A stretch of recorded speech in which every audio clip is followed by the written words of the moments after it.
c'est Lilian et Valentin, on espère que vous allez bien. Aujourd'hui, nouvelle vidéo, on continue à tout casser. Et on va encore faire plein de tours à la déchetterie. Surtout si la vidéo vous plaît, n'hésitez pas à vous abonner et à laisser un petit pouce bleu, ça nous encourage à refaire des vidéos et à continuer à vous montrer tout notre projet rénovation. Et c'est parti.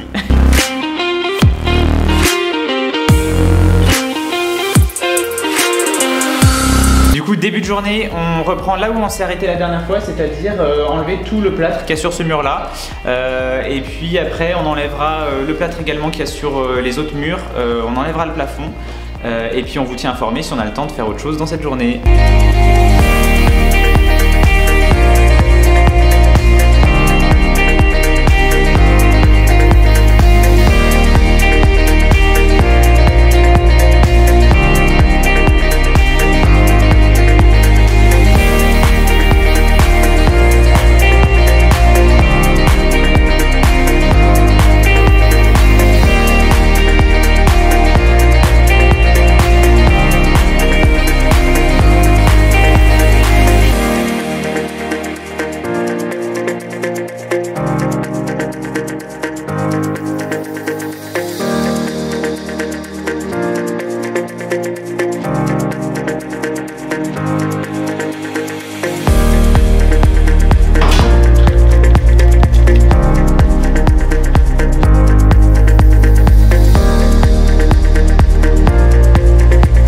Par le grenier pour essayer d'aller récupérer les câbles électriques qu'on vient de couper.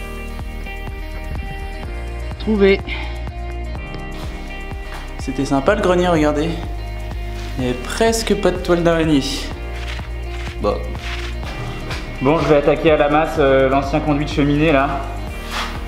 On va faire partir ça en espérant que le toit s'effondre pas sur notre tête.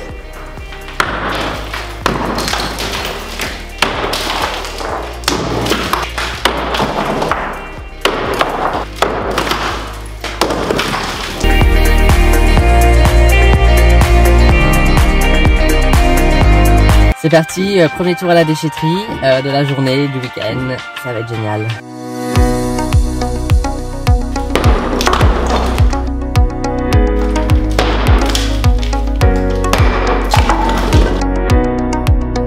On va sûrement enlever le reste à la disqueuse. Là on a trop peur d'abîmer les murs en tapant trop à la masse. Donc du coup ce sera sûrement pour une prochaine vidéo, alors ne loupez pas la suite.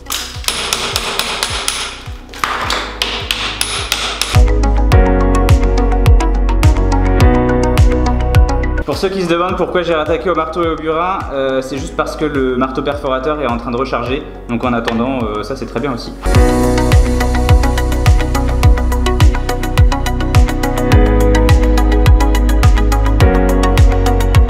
Si vous voulez faire du marteau burin sans trop vous fatiguer, surtout il faut avoir le poignet bien souple pour éviter que ce soit les muscles des bras et des épaules qui prennent tout. Voilà, petit conseil. Bon, malgré tout ça, j'ai l'impression de me fatiguer un peu inutilement tant que j'ai pas le marteau perforateur.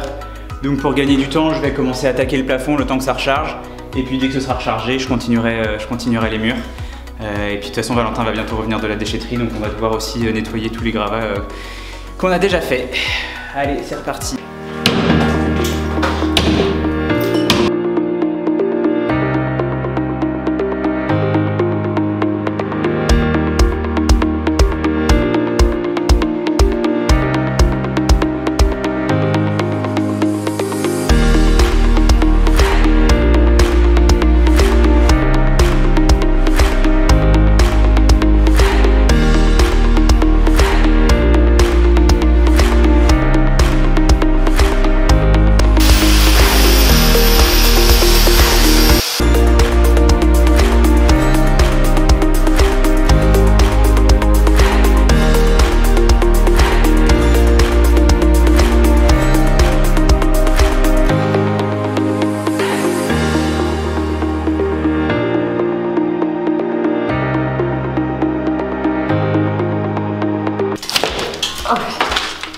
Ah bah, bon, vous l'aurez compris, on essaie des choses pour enlever ce plafond.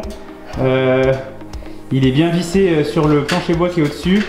Donc on a essayé au pied de biche, à la houe, au marteau burin, à la meuleuse. Finalement, meuleuse plus marteau burin, ça a l'air de marcher un peu. Donc on va essayer de continuer comme ça, mais il y a du boulot.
Du coup, point positif, c'est qu'il n'y a pas de laine de verre en dessous le plafond. Point négatif, c'est qu'en fait, elle est au-dessus dans le grenier et qu'il va falloir qu'on l'enlève quand même.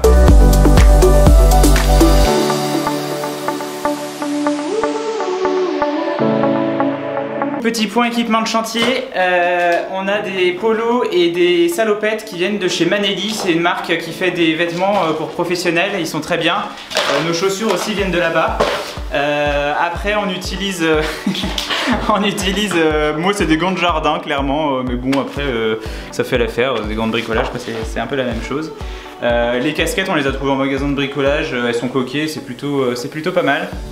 Et puis masques, on utilise des masques chirurgicaux. Clairement, si vous voulez trouver des masques chirurgicaux pas chers, c'est dans les magasins de bricolage qui sont le moins chers. Pour l'instant, on n'a pas trop besoin de masques FFP2, on ne fait pas non plus énormément de poussière. Enfin, quand même un petit peu, mais ça va encore, c'est respirable.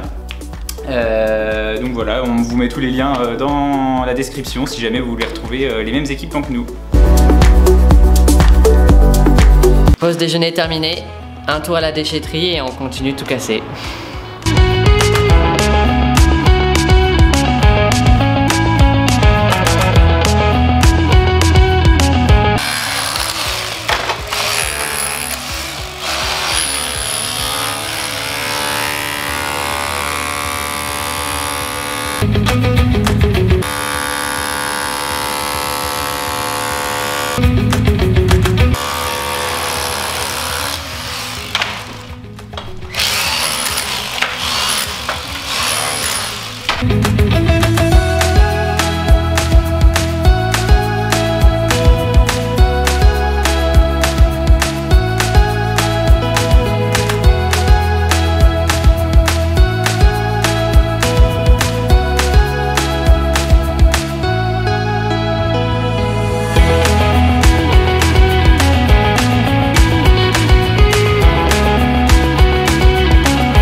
Vous allez sûrement vous demander pourquoi on passe autant de temps à enlever tout le plâtre sur les murs. Tout simplement parce qu'on prévoit de replaquer tout et que le moindre centimètre gagné est important, comme c'est une petite maison. Du coup on essaie de gagner le maximum d'espace sur les murs qu'on peut pour pouvoir replaquer derrière et avoir quand même un salon qui sera spacieux.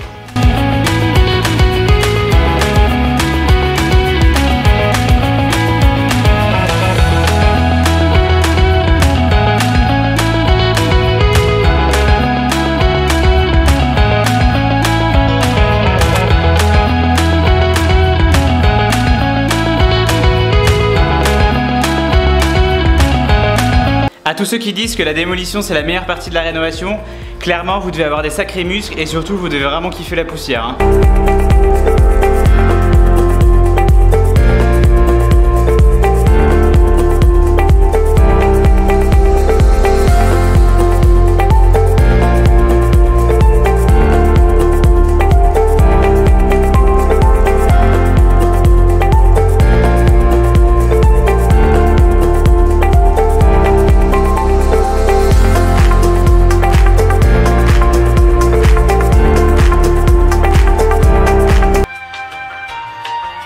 C'est parti pour un tour à la déchetterie.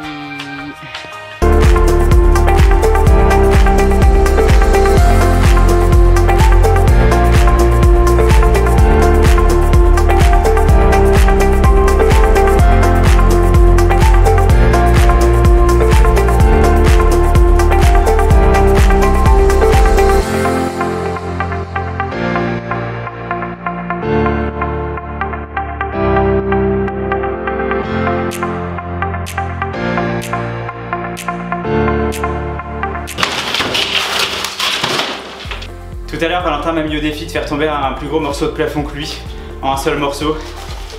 Je crois que j'ai gagné.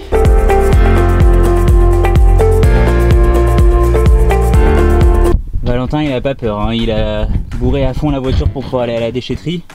Et là, c'est le levier de vitesse. Et juste ici, il y a un beau clou qui dépasse. Il va se retrouver avec une main en moins, lui. Bon, on a un petit problème, on veut commencer à enlever tout ce qui est tuyauterie, la vieille douche aussi qui est dans la salle de bain, mais impossible de trouver où se trouve la vanne pour couper l'eau. On va continuer de chercher un peu et on vous tiendra au courant si on la trouve.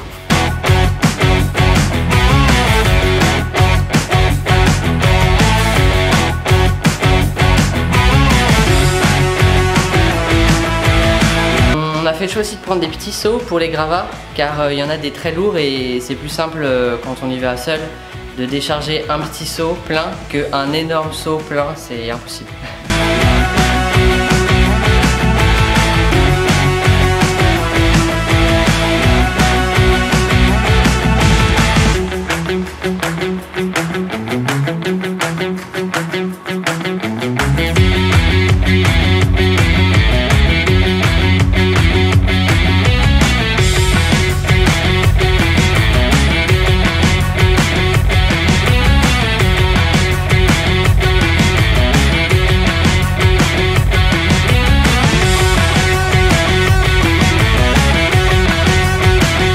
Troisième tour à la déchetterie de la journée, j'en peux plus.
Fin de la journée, on a fait beaucoup de gravats. Il a fait plein de tours à la déchetterie. On a enlevé tout le plafond du salon. Ouais, il y avait du placo du coup sur le plafond et on a découvert un beau plafond en bois. On verra si on peut le garder dans l'état, si on peut le mettre en valeur. Ou si on peut le peindre, le vernir, éventuellement. Dites-nous dans les commentaires ce que vous en pensez, ce que vous feriez vous si vous garderiez ce plafond comme ça, si vous le recouvriez,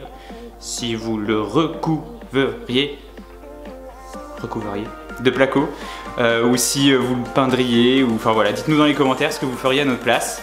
Et puis bah demain on continue d'enlever les murs du salon. Day 2.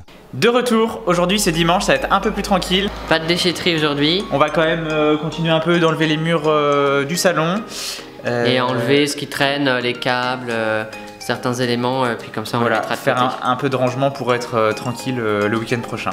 Ici c'est le mur entre la cuisine et la buanderie, donc l'ancienne extension.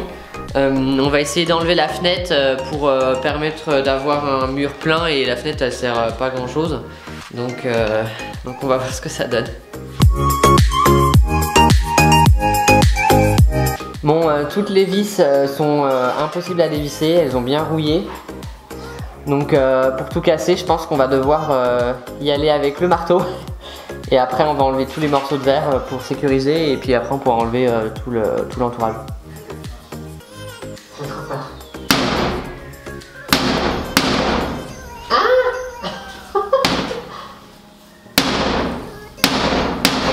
non, c'est costaud quand même, hein.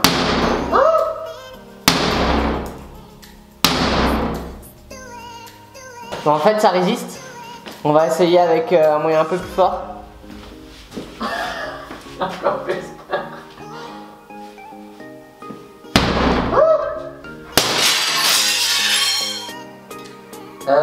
quoi on met ça?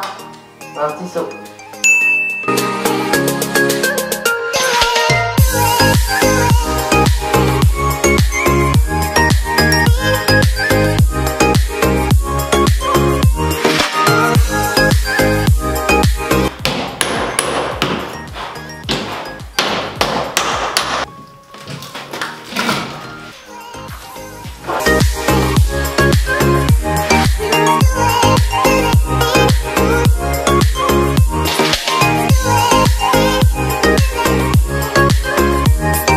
avec la masse et le pied de biche on n'y arrive pas, on va utiliser le gros matériel, on va sortir les outils. On en fait gagner une sur notre Instagram si ça vous intéresse. Le concours vient d'être lancé, donc si vous voulez gagner une scie sabre Ryobi, venez voir notre Instagram Two Boys One House. Le lien s'affiche ici.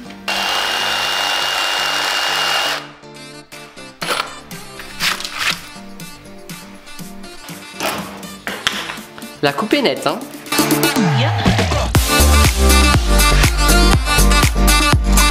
On va peut-être enlever ce rideau vert là, c'était pas terrible hein, quand même. Moi j'aimais bien le vert.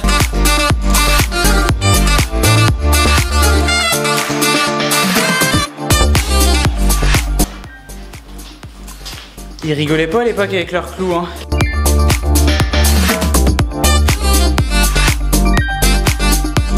Bon bah voilà, la fenêtre elle est enlevée. C'était pas évident parce que tout le bois de l'encadrement de la fenêtre était moulé avec le béton, donc on en a vraiment chié pour l'enlever. Et du coup on a un espace vide maintenant ici. On se demande si on le ferme pour plus entendre parler, ou alors si on garde cet espace en fermant que d'un côté pour en faire des étagères. Ça pourrait être cool peut-être, vu qu'ici ça sera une cuisine. Dites-nous en commentaire si ça vous inspire cette petite niche.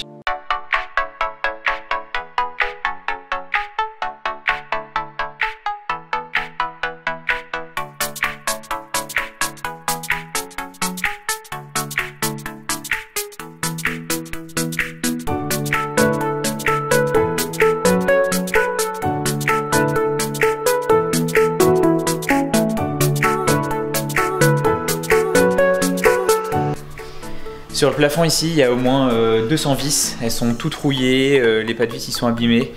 On risque de bien s'amuser à toutes les enlever.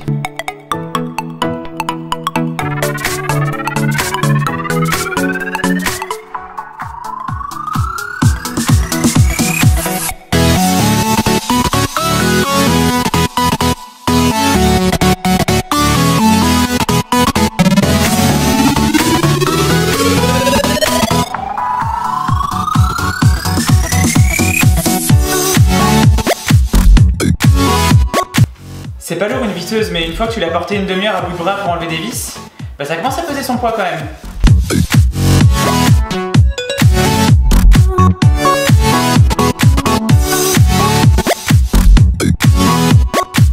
Bon bah on a gagné quelques vis à placo. Bon vu l'état, on risque de pas pouvoir s'en servir. Hein. Du coup on est quand même pas mal content d'avoir découvert ce plafond sous le placo. Dites-nous en commentaire ce que vous en pensez. On imagine peut-être le repeindre en blanc. Pour apporter un peu plus de lumière, vu qu'au sol on veut poser un parquet. Qu'est-ce que vous en pensez? En cassant ce mur, on a quand même découvert la trace d'une ancienne porte. On pense peut-être que ça devait être la porte d'entrée de la maison qui donnait sur la petite cour ou la petite serre qui était devant aussi. Mais bon, aujourd'hui on va pas pouvoir la réouvrir parce que derrière il y a les toilettes. Petit bilan du week-end, on a bien avancé, on pensait avancer quand même un petit peu plus, mais le salon c'est vraiment été galère. En fait enlever les murs, enfin le plâtre sur les murs, c'est très compliqué, c'est très fastidieux, ça prend beaucoup de temps. Une belle découverte avec ce plafond en bois dont on essaiera de vous donner des nouvelles au fur et à mesure de la rénovation, savoir ce qu'on choisit de faire avec ça. Moi sinon j'aime bien ma salopette. Et puis la semaine prochaine on se retrouve avec une nouvelle vidéo. On va continuer la démolition, salon, et puis on espère pouvoir passer quand même à la pièce suivante. Ouais. Ce serait bien. Et surtout n'oubliez pas que si nous on en est capable, vous en êtes capable aussi. N'hésitez pas à vous lancer et nous on se dit à très vite.